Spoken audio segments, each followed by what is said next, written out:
Welcome to face master கம்மி ஆரத்தி பார்க்க போகிறோம்னா அதிமுக பார்த்திங்கன்னா முழுமையாக அழிவு பாதைக்கு எடப்பாடி பழனிசாமி கொண்டு போயிட்டதை எல்லாருமே உணர ஆரம்பிச்சிட்டாங்க.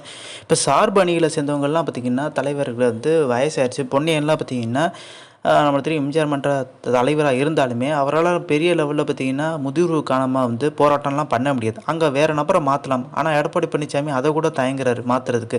மாற்றினா பொன்னையன் பார்த்திங்கன்னா ஏதாச்சும் ஆடியோவில் போட்டு வரலாம். நாச்சர் கொலை பண்ணிட்டு பேசுன மாதிரி பார்த்திங்கன்னா எடப்பாடி பழனிசாமிக்கு பார்த்திங்கன்னா செல்வாக்கு இல்லை. அதே மாதிரி பார்த்திங்கன்னா வேலுமணி தான் அதே செல்வாக்குன்னு சொல்லிட்டு வச்சுக்கோங்க உலர ஆரம்பிச்சிருவான்ற பயம். அதே மாதிரி வளர்மதி பார்த்திங்கன்னா மகளிர் அணி தலைவியாக இருக்காங்க. ஸோ அவங்களுக்கு மாற்றுறதுக்கான முயற்சி எதுவுமே எடப்பாடி பழனிசாமி எடுத்ததே இல்லை. ஸோ மகளிர் அணி சார்பாக பார்த்திங்கன்னா ஒரு போராட்டம் நடத்துகிறாங்க. 1000 பேர் கூட திரட்ட முடியாமல் பார்த்திங்கன்னா திரட்டிட்டு இருக்காங்க. ஸோ விந்தியா போன்ற நடிகைகள் பார்த்திங்கன்னா பேச்சு திறன்ருக்கு. அவங்களெல்லாம் கூட போட்டுருக்கலாம்ன்ற மாதிரி நிறைய போட்டிருக்காங்க. அதே மாதிரி காயத்ரி ரகுராம் இருக்காங்க. கௌதமியெல்லாம் இருக்காங்க. கௌதமியெல்லாம் வரவே இல்லை. அழைப்பு விடுத்தால் தான் வருவாங்க. ஸோ எந்த ஒரு பெரிய லெவலில் பார்த்திங்கன்னா அம்மா இருந்த காலகட்டத்தில் இளம் பெண்கள் பாசறை அந்த மாதிரி பார்த்திங்கன்னா மகளிர் பெரிய லெவலில் ஆர்ப்பாட்டம் பண்ணுவாங்க. ஆனால் இப்போல்லாம் அப்படி பார்க்கவே முடியல. இதுக்கு முக்கியமான காரணம் எடப்பாடி பழனிசாமி யாரையும் மாற்றாமல் இருக்குது. எடப்பாடியால் மாற்ற முடியாமல் பார்த்திங்கன்னா ஒரு சிக்கல். அந்த சிக்கலில் தான் எடப்பாடி பழனிசாமி பார்த்திங்கன்னா இப்படி மௌனமாகவே இருக்கதா சொல்கிறாங்க. இப்போ எடப்பாடி பழனிசாமிக்கு பார்த்திங்கன்னா நெருங்கிய வட்டத்தில் இருக்க நிறைய பேர் ஓபிஎஸ் பக்கம் போக ஆரம்பிச்சிட்டோன்ற கேள்வி இருக்குது. தென் மாவட்டங்கள் சேர்ந்தவங்க யாருமே பார்த்திங்கன்னா எடப்பாடி பழனிசாமி நம்பி இருக்கணும்னு சொல்லிட்டு அவசியமும் கிடையாது. ஏன்னா தென் மாவட்டங்களில் எடப்பாடி பழனிசாமிக்கு பெரிய செல்வாக்கு இல்லை. ஓபிஎஸ் பார்த்தீங்கன்னா ரீப்ளேஸ்மெண்ட்டாக பார்த்திங்கன்னா ஆர்பி உதயகுமார் கொண்டு வந்தாலுமே அது பிரிஜனும் கிடையாது. இப்போ ஆர்பி உதயகுமாருக்கு பார்த்திங்கன்னா ராஜேந்திர பாலாஜி சிக்கல் கொடுக்க ஆரம்பிச்சிட்டாரு. ஏற்கனவே பார்த்திங்கன்னா எடப்பாடி பழனிசாமி மேலே மிகப்பெரிய லெவலில் கோவத்தில் இருந்த ராஜேந்திர பாலாஜி 2 சட்டமன்ற தொகுதிக்கு ஒரு மாவட்ட செயலாளர் சொல்லிட்டு ஒரு எண்ணத்துக்கு எடப்பாடி பழனிசாமி வரும்போது மிகப்பெரிய எதிர்ப்பு. விருதுநகர் தன் கையை விட்டு போயிருமோன்ற பயம். ஏன்னா அங்கே மாவட்ட செயலாளர் கொண்டு வர நபர் பார்த்திங்கன்னா நம்மளுக்கு தெரியும் முன்னாள் அமைச்சர் பார்த்திங்கன்னா மஃபா பாண்டியராஜன் கொண்டு வரணுன்ற எண்ணத்தில் பார்த்திங்கன்னா எடப்பாடி பழனிசாமி இருக்கார். அப்படி கொண்டு வந்தால் ராஜேந்திர பாலாஜியோட பவர் கம்மியாகின்ற மாதிரி அவர் ஃபீல் பண்ணுறாரு. ஸோ இது ஒரு பிரச்சனை இருந்தாலுமே இன்னொரு பிரச்சனை என்ன பார்த்திங்கன்னா ராஜவர்மன் 2021 சட்டமன்ற தேர்தலில் பார்த்திங்கன்னா அவர் ராஜேந்திர பாலாஜி கூட தான் இருந்தார். சீட்டு தரலன்னு சொல்லிட்டு பார்த்திங்கன்னா அமமுக போனார். அமமுகலையும் பார்த்திங்கன்னா பெரிய லெவலில் பார்த்திங்கன்னா தலையை தான் சொரிஞ்சிட்டு இருந்தார். பெரிய லெவலில் எந்த ஒரு பதவியும் கிடையாது.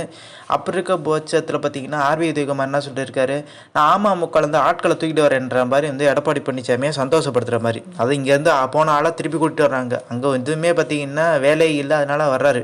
ராஜவர்மன் பார்த்திங்கன்னா திருப்பி கூட்டிகிட்டு வர்றாரு. இதுதான் பார்த்திங்கன்னா ராஜேந்திர டென்ஷன். நான் நீக்கிற ஒரு நபரை நீ எப்படி என்கிட்ட கேட்காமலே கூட்டிட்டு வரன்ற மாதிரி கேள்வி.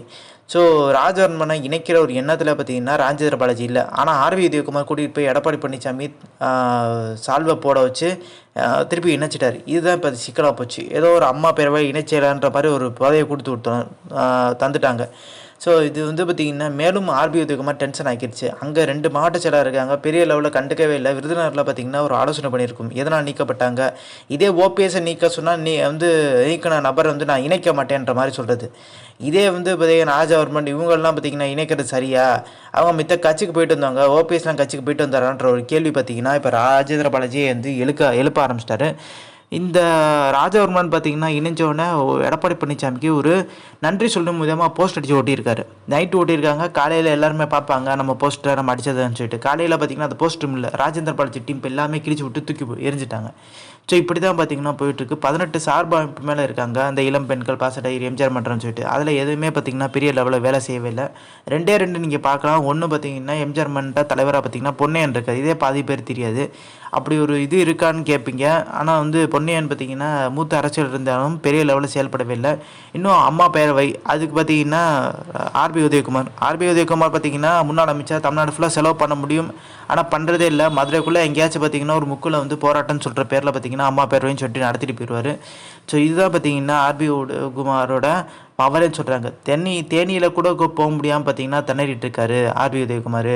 ஸோ ஏன்னா ஓபிஎஸ் பார்த்திங்கன்னா இப்போயே பார்த்திங்கன்னா 2026 பார்த்திங்கன்னா தயாராகிட்டார். எடப்பாடி பழனிசாமி அணியில் இருக்க நிறைய பேர் ஓபிஎஸ் பக்கம் போக ஆரம்பிச்சாங்க. தென் மாவட்டங்களில் ஜெயிக்கணும்னா முன்னாள் அமைச்சருக்கு ஓபிஎஸ் சசிகலா தயவு வேணும். எடப்பாடி பழனிசாமியோட தயவு தேவையே இல்லை. அதனால தான் தென் மாவட்டங்களில் இருக்க கவனித்து பார்த்தா தெரியும் எடப்பாடி பழனிசாமி பெரிய லெவலில் மதிக்கப்பட்டாங்க. தென் மாவட்டங்களில் பார்த்திங்கன்னா நினைக்கிறாங்க எடப்பாடி பழனிசாமி கொங்கு மண்டலத்தால் தான், கொங்கு மண்டலத்து நபர் தான், கொங்கு மண்டலத்தில் தான் செல்வாக்கு இருக்குது.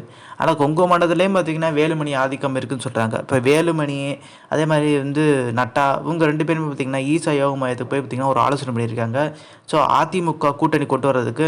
ஆனால் வரைய மாட்டார், டிசம்பருக்குள்ளே பாருங்கள், இல்லைனா பார்த்திங்கன்னா 40 எம்எல்ஏ கூட்டிகிட்டு வந்துருங்கன்ற மாதிரி வேலுமணிக்கு ஒரு ஆர்டர் போட்டுக்கிறதா சொல்கிறாங்க. ஒரு பக்கம் சசிகலா பார்த்திங்கன்னா பொதுக்குழு நடத்துறதுக்கு ஒரு 66 எம்எல்ஏக்களில் பார்த்திங்கன்னா பாதி பேரை விலைக்கு வாங்கிடலாமான்ற எண்ணத்துக்கு வந்துட்டாங்க. ஸோ இந்த மாதிரி சூழ்நிலையில் பார்த்திங்கன்னா ஓபிஎஸ் இந்த பொதுக்குழு வழக்கை பார்த்திங்கன்னா நம்பியிருக்காரு. இவங்க 2 பேரும் பார்த்திங்கன்னா ஒரு பக்கம் டார்ச்சர் கொடுக்க ஒரு கட்டத்துக்கு ரொம்ப எடப்பாடி பழனிசாமியே பார்த்திங்கன்னா நினைக்க ஆரம்பிச்சிட்டார், ஓபிஎஸ் கட்சி விட்டீங்கிற தப்புன்ற மாதிரி அப்படின்ற எண்ணத்துக்கே வந்துட்டார். இன்னொரு விஷயம் என்னன்னு பார்த்தீங்கன்னா, எடப்பாடி பழனிசாமி உணர ஆரம்பிச்சிட்டாருன்னா கட்சி ரொம்ப மோசமான நிலைக்கு போயிடுச்சுன்னு சொல்லிட்டு. அதனால தான் ஐடி விங்கை வச்சு பார்த்திங்கன்னா ஒரு ஆலோசனை பண்ணியிருக்காரு. அந்த ஐடி விங்கில் பார்த்திங்கன்னா எடப்பாடி பழனிசாமி குனிகிறாரு, ஸ்மார்ட் ஃபோனை வச்சு காதிலே அடிக்கிறாங்க. ஸோ அந்த நிலைமைக்கு பார்த்திங்கன்னா எடப்பாடி பழனிசாமி தள்ளப்பட்டிருக்காரு. ஸோ காதில் அடித்தோன்னா அதிர்ச்சி ஆகிட்டார். என்னையா பொதுச்செயலை எனக்கே இந்த மரியாதை தான்ன்ற மாதிரி. ஏன்னா வந்து அம்மா இருந்த காலகட்டத்தில் பார்த்திங்கன்னா பொதுச்செயலை கிட்ட கூட நெருங்க முடியாது, அம்மா நினச்சி தான் பார்க்க முடியும். அப்போ இருக்க ஒரு சூழ்நிலை எடப்பாடி பழனிசாமி புடலையிலே அடிக்கிறாங்கன்னா அப்போ அந்தளவுக்கு தான் கட்சி இருக்குன்ற மாதிரி வந்து சொல்கிறாங்க. எடப்பாடி பழனிசாமிக்கு பார்த்திங்கன்னா பெரிய லெவலில் செல்வாக்கு இல்லை, அவரோட மகன் ஆதிக்கம் நிறையா இருக்குது. மாவட்ட செயலாளர்லேருந்து பார்த்திங்கன்னா மகளிரை நீ தலைவியை நியமிக்கிற வரைக்கும் எடப்பாடி பழனிசாமியோட தலையீடு, அவரோட மகன் தலையீடு இருக்குது. முக்கியமாக எடப்பாடி பழனிசாமி தலையீடுனாலும் பரவாயில்ல, பொதுச்செயலன்னு சொல்லலாம்.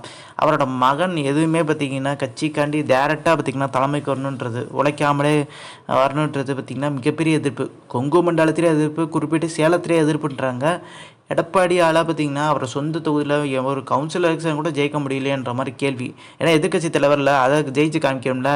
ஆனால் 2ஆம் இடம் வந்துட்டேன்னு சொல்லிட்டேன். 1வது இடம்னா செல்வாக்கான பகுதி கொங்கு மண்டலத்தில் பார்த்திங்கன்னா ஒரு 11 இடங்களில் 10 இடங்கள் அதிமுக தான் ஜெயிச்சு, ஒரே ஒரு இடம் தான் திமுக ராஜேந்திரன். ஸோ அப்போ இருக்கும்போது பார்த்திங்கன்னா எடப்பாடி பழனிசாமி என்ன பண்ணிக்கணும், கவுன்சில் எலெக்ஷனை ஜெயிச்சு காமிச்சிருக்கணும், இல்லை சின்ன அந்த எம்பி எலெக்ஷன்லாச்சும் பார்த்திங்கன்னா தன்னோட பலத்தை காமிக்கணும். எதுவுமே காமிக்கவே இல்லை. 2026 நோக்கி தான் பார்த்திங்கன்னா எடப்பாடி பழனிசாமி பயணிக்கிறான்னு சொல்கிறாரு. பெரிய லெவலில் பார்த்திங்கன்னா எடப்பாடி பழனிசாமிக்கு பாமக கூட்டணி இருந்தால் தான் ஜெயிக்க முடியுன்ற ஒரு சூழ்நிலை இப்போ இருக்குது. ஆனால் இப்போ விஜயை நாங்கள் கூட்டணிக்குள்ளே கொண்டு வரோம், விஜயை வந்து கூட்டணிக்குள்ளே எடப்பாடி பழனிசாமி கொண்டு வந்தால் எடப்பாடி பழனிசாமியோட அரசியலே பார்த்திங்கன்னா காலி ஏறுன்றாங்க. எடப்பாடி பழனிசாமி திமுகன்றாது, விஜய் திமுகன்ற மாதிரி மாறிடும். இப்போ பவன் கல்யாணம் எப்படி துணை முதலமைச்சராக இப்போ இருக்கார், அந்த மாதிரி பார்த்திங்கன்னா ஒரு பிம்பம் ஏற்பட்டு அங்கே சந்திரபாபு நாயுடு வலுவாக இருக்கார். எடப்பாடி அங்கே சந்திரபாபு நாயுடுக்கு ஏற்கனவே பார்த்திங்கன்னா மெஜாரிட்டி இருக்குது, ப்ளஸ் பவன் கல்யாணம் இணையிறாரு. எடப்பாடி பழனிசாமிக்கு அப்படி ஒரு வெற்றி கிடைக்குதுன்னா எடப்பாடி பழனிசாமி தனி மெஜாரிட்டி இருக்காது, விஜயோட இணைஞ்சு தான் மெஜாரிட்டி இருக்க ஒரு சூழ்நிலை தான் இங்கே தமிழ்நாட்டை பொறுத்த வரைக்கும் உருவாகும். ஸோ அதனாலே பார்த்திங்கன்னா விஜய் கூட்டணிக்குள்ளே கொண்டு வந்தால் எடப்பாடி பழனிசாமி முழுமையாக டம்மியாக்கப்படுவார்ன்ற மாதிரி ஒரு பேச்சு அடிப்படுது.